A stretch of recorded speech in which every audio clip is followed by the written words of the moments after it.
Thank you, John. So if you've looked at the program, you notice that Dr. Siddiqui, who's one of the Assistant Secretaries of Education, was scheduled to present, and unfortunately he couldn't attend, but the governor's office is being ably represented by Karen Talbot Addison, who's an Assistant Secretary in the Children's Education Division, and she's going to present the governor's efforts to improve physical activity and wellness in K-12 education. Karen, thank you for pitching it.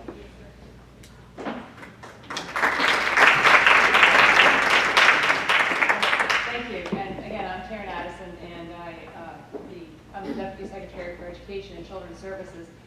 And I think part of what y'all have been trying to do here is connect the dots for yourselves and for other people. And that's what I try to do in the governor's office, working for both the Secretary of Health and the Secretary of Education, because we obviously want to look at children holistically. They don't just operate in a bubble in school. Things that happen at home affect them at school. And one of those issues is obviously obesity.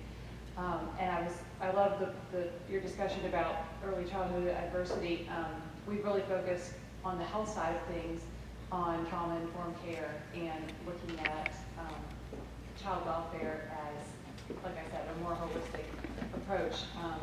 So it's great to see everybody trying to connect the dots, and people like Senator Miller, I think appreciate that when you come to their office and help them see a pattern or see a pathway or see a solution that might have multiple options or solutions. So I'm going to probably preach to the choir a little bit here, discussing some of the issues that we face around childhood obesity. But just wanted to let you know that the primary focus on addressing obesity is through the Virginia Foundation for Healthy Youth, which is under the Secretary of Health. Originally, the foundation was tasked with reducing tobacco use among youth. The General Assembly expanded their responsibilities to include addressing obesity as well. So most of what we do is based on their information. And so I'm going to share a little bit about the data collection that they're doing, because we're really making a big effort to make data-driven decisions. I know that sounds pretty logical, but sometimes we don't make decisions based on data. Senator Miller can attest to that. Not that he ever does. But so what we use is the Virginia Youth Survey, which is a CDC tool. And we've also added additional questions on the Virginia Youth Physical Activity and Nutrition Survey. So we're trying to get a broad sense of what children are eating, what they're doing, what they're not doing, how much screen time they're getting, and this is going to give us that data. As you know, there is a large prevalence of obesity. Virginia has 34.2% of adults who are overweight, which means those are these children's parents and grandparents and aunts and uncles and neighbors. The South obviously has a larger prevalence of obesity than any other part of the nation, and we are in the South. Virginia ranked number 15 in the Addison FAT report. Again, I know I'm preaching to the choir, but I want to make sure that we set the stage. We know that this is a growing problem. Childhood obesity rates have tripled, and there's a large ethnic and geographic diversity in those obesity rates. Here we have Virginia compares fairly well in terms of high school obesity rates, but not in terms of middle school obesity rates. Although when you're talking about 2 percentage points, it's not that much. And again, 1 out of 4 high school girls is considered overweight or obese, and 1 out of 3 high school boys is considered overweight or obese. 12% of middle schoolers are considered obese, and 11% of high schoolers are considered obese. And again, the regional differences are clear. Southwest and South Side Virginia have a much higher prevalence than Northern Virginia and Central Virginia. Again, healthy behaviors, things have changed. I'm a mom of 2 children. I had to laugh about the idea of the rough and tumble play, because we do that a lot in my house. But, you know, it is also very hard to cook a home-cooked meal, and it's very hard to find the time to go grocery shopping. And you do rely on fast food, and you do rely on restaurants to provide those meals for you and your children. And it is definitely a different type of lifestyle than we used to have, and we need to address that. Back to the survey, 83% of high school students did not eat the recommended amount of vegetables and fruits each day.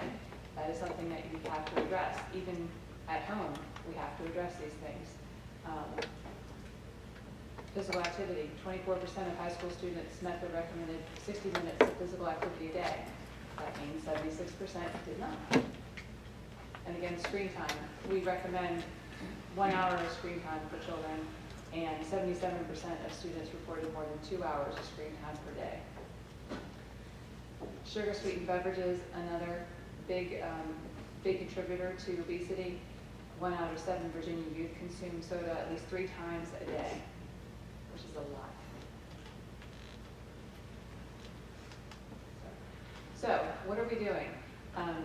As was mentioned, the governor did respond to the request by the schools to veto the bill to require physical education in schools. I think schools are feeling very challenged with the amount of time they have during the day to get their instructional required courses through, and they feel like they can't do any more. I think the answer is probably somewhere in the middle. We could probably always do more. But these are some things that we are doing within the public school system to help address obesity. We do have a very robust farm-to-school program. 85.9% of school divisions are using local foods. They do procure with local farmers and farmers markets, and that has been very successful.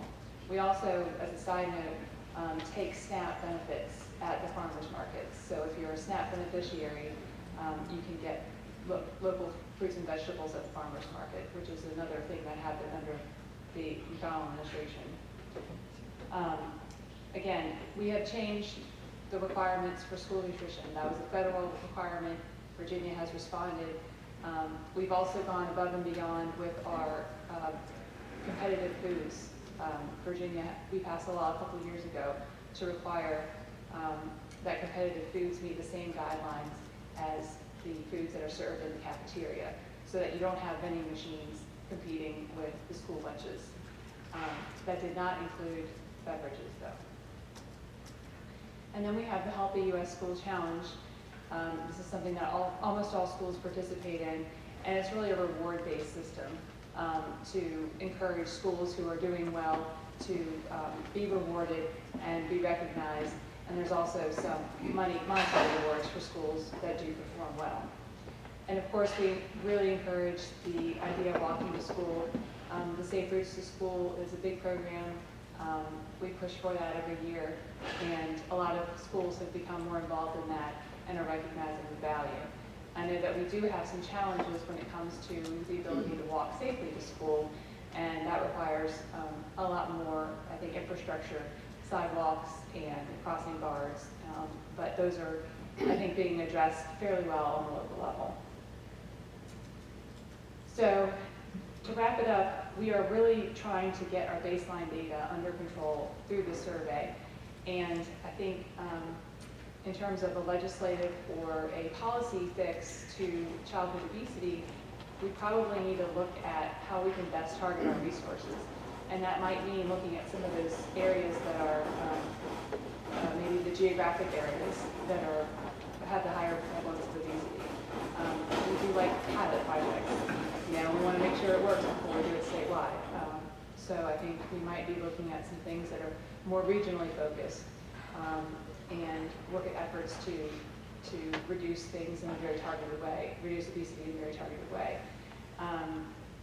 Again, it's a challenge to recognize the health and physical activity requirements with the requirements of the schools to educate the kids and have them pass the SOLs and the standards that we have set for them by law.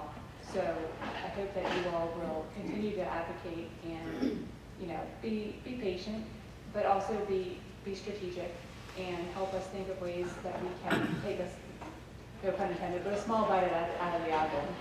It's a lot easier to address these huge societal issues, I think, when you break it down into smaller parts than when you try to do the entire thing at once.